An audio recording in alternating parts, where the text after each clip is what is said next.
Yo, what's up YouTube? It's Towey here bringing you a recap of our scrims from last night versus Team Liquid.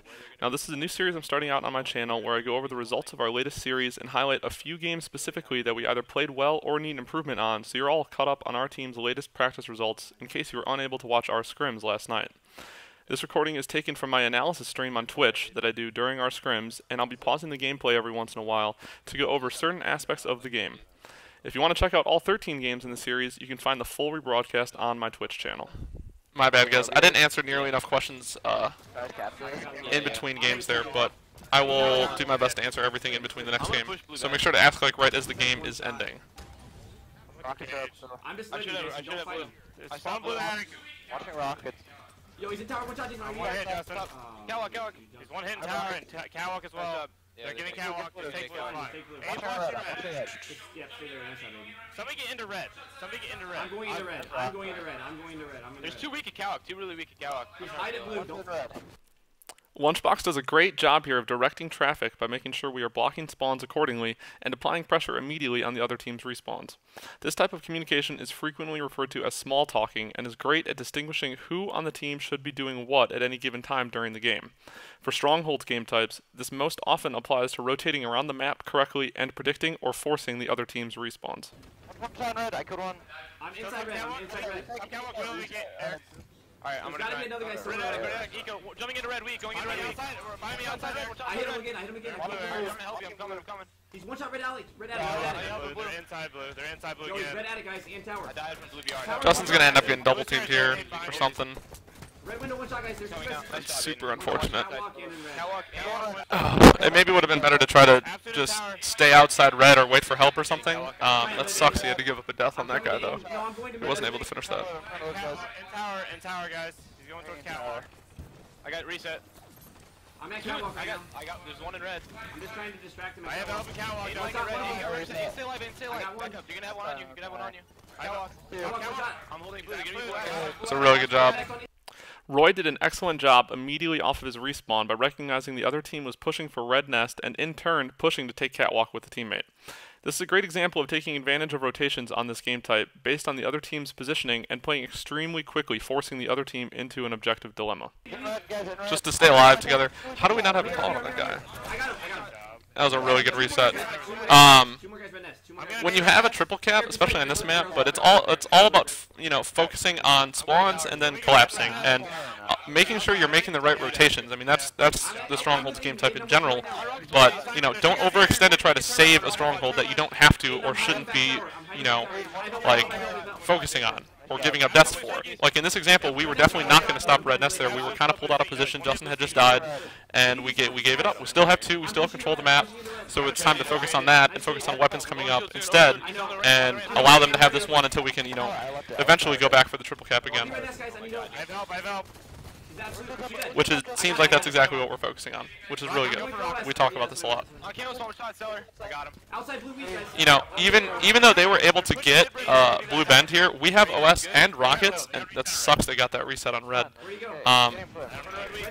But we have OS and rockets, and they definitely don't have map control. They might be getting tower spawns or be pushing in tower right now.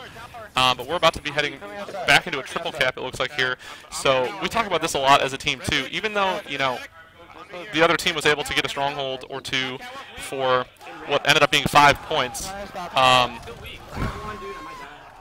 Sausage 17. Oh my God! Thank you so much, man. Post your gamer tag for me, dude. 100%. I will add you.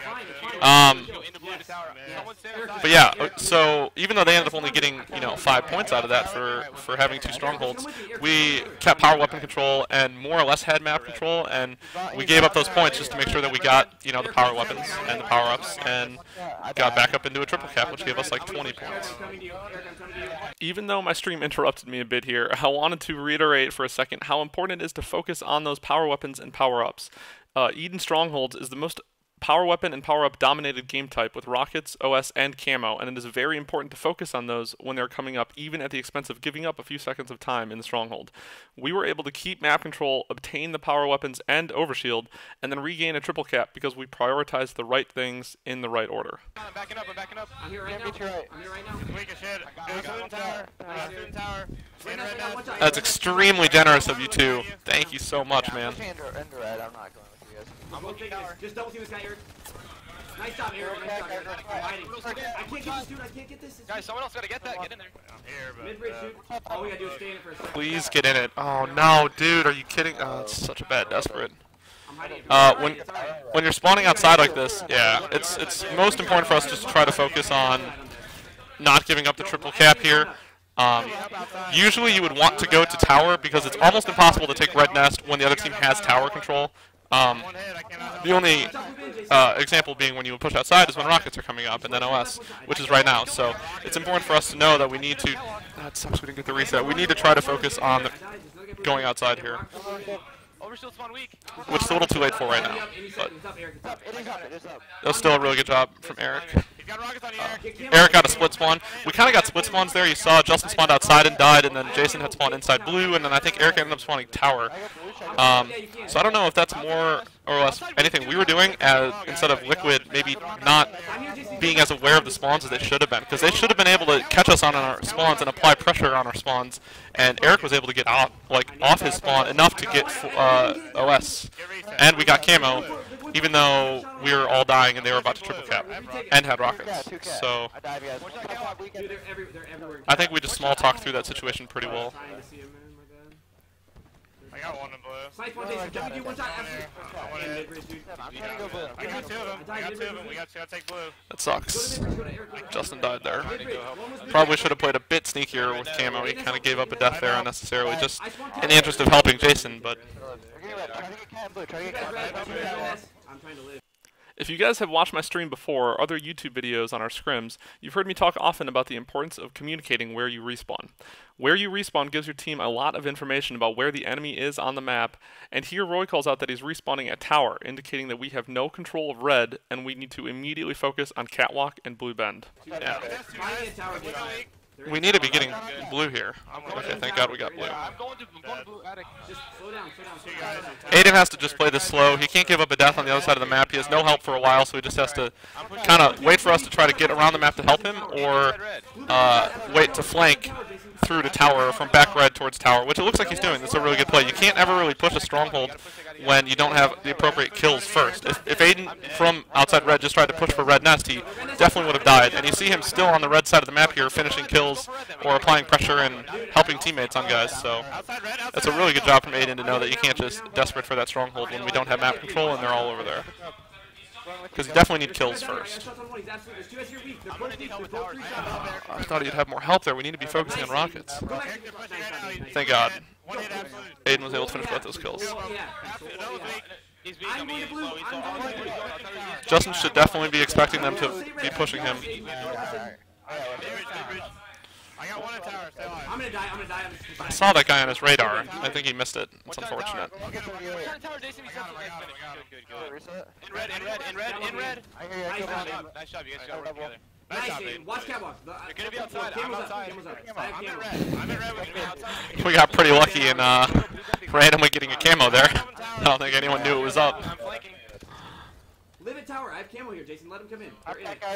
You guys hear the difference in the communication there, though. Like Eric says, "I'm flanking," and then Justin said, "Live. I have camo here. Let them come in." Like telling each other what you're doing is important, but telling each other what to do when you know what the better play is also really, really important.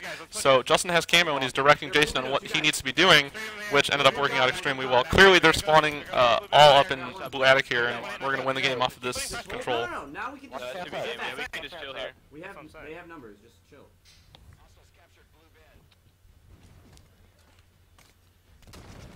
Yeah, that was really good communication at the end of the game there that helped us kind of regain map control, and then I think they all died close to the same time, which was really bad for them. We let them spawn up at blue, and they couldn't really do much after that. Well, that's going to do it for this video, guys. We're up 3-1 in the series right now, so make sure to check out the other 2 videos from this series recap versus Liquid to see how we closed out our night of practice, and make sure to subscribe to the channel below for many more videos about Halo 5 and Team EG.